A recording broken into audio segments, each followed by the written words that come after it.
Today, I'm going to share with you how to get started selling on Amazon FBA and how you can too.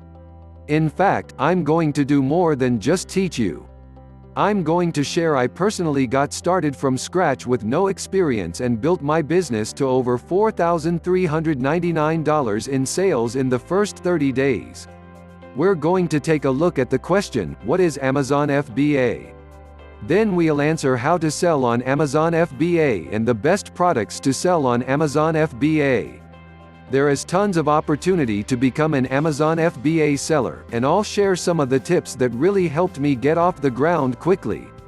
First, you should know, I don't read a lot of blogs usually. As a result, in some respects I'm somewhat naive to various online business ventures that others are pursuing. However, I do have a handful of blogs that I subscribe to and will peruse from time to time.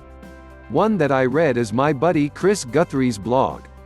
We've known each other for about 4 years now, so I like to keep tabs with his business. Back in 2014 I read a post from Chris where he shared that making over $12,000 in his first 68 days on Amazon FBA. Honestly, for some reason, that post was the first time it ever dawned on me how hands-off the FBA, fulfilled by Amazon, business is. I always thought manufacturing and selling a product on Amazon meant producing designs, see my design pickle review, to get manufactured, shipping product to your house, shipping it to customers when they ordered, and answering customer service emails. In a nutshell, I was clueless about how to sell through Amazon FBA. Because it turns out that none of those things are true. If you like discount to Amazon FBA, click link in the description below.